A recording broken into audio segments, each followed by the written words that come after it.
આરોગ્ય સેવાઓને વધુ સુલભ બનાવવા હેલ્થ કાર્ડ રજિસ્ટ્રેશન કેમ્પનું આયોજન. લોકોને ડિજિટલ આરોગ્ય સેવાઓનો લાભ સરળતાથી મળી રહે તે હેતુથી હેલ્થ કાર્ડ રજિસ્ટ્રેશન કેમ્પનું આયોજન કરવામાં આવ્યું છે.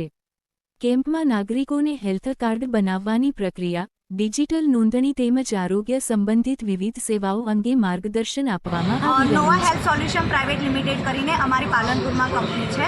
તો નોવાનું હેલ્થ કાર્ડ તમે બનાવરાવો છો તો આ કાર્ડથી તમને એમ કે હોસ્પિટલ્સની અંદર ઘણા બધા બેનિફિટ થતા હોય છે. તો નોવા હેલ્થની કંપની સાથે અમારી પાલનપુરની જેટલી બી હોસ્પિટલ રજિસ્ટ્રેડ થયેલી હશે એ હોસ્પિટલમાં તમને એમનો બેનિફિટ મળતું હોય છે. જેમ કે તમને ઓપીડી કન્સલ્ટેશનમાં બેનિફિટ મળતું હોય છે, પ્લસ તમે સીટી સ્કેન કરાવો છો, MRI કરાવો છો, એક્સરે કરાવો છો, અથવા તો તમે લેબોરેટરીમાં કોઈ પણ ટેસ્ટ કરાવો છો તો તમને બધામાં એમનો બેનિફિટ થતું હોય છે. પ્લસ તમને ICU, MICU, NICU, PICUમાં બેનિફિટ થતું હોય છે. પ્લસ તમે હોસ્પિટલની ફાર્મસી ઉપરથી એમ તો મેડિસિન લેતા હો છો ને તો એમાં બી તમને એમનો બેનિફિટ મળતું હોય છે. મતલબ કે તમે હોસ્પિટલમાં એન્ટ્રી કરો છો ત્યારથી લઈને જ્યાર સુધી એક્ઝિટ કરો છો ત્યાર સુધી બધામાં તમને એમનો બેનિફિટ જોવા મળતું હોય છે. એક કાર્ડ તમે બનાવરાવો છો તો તમારા ઘરના 4 સભ્યોને એમનો બેનિફિટ થતું હોય છે. આ કાર્ડની વેલિડિટી આપણે 12 મહિનાની રહેતી હોય છે.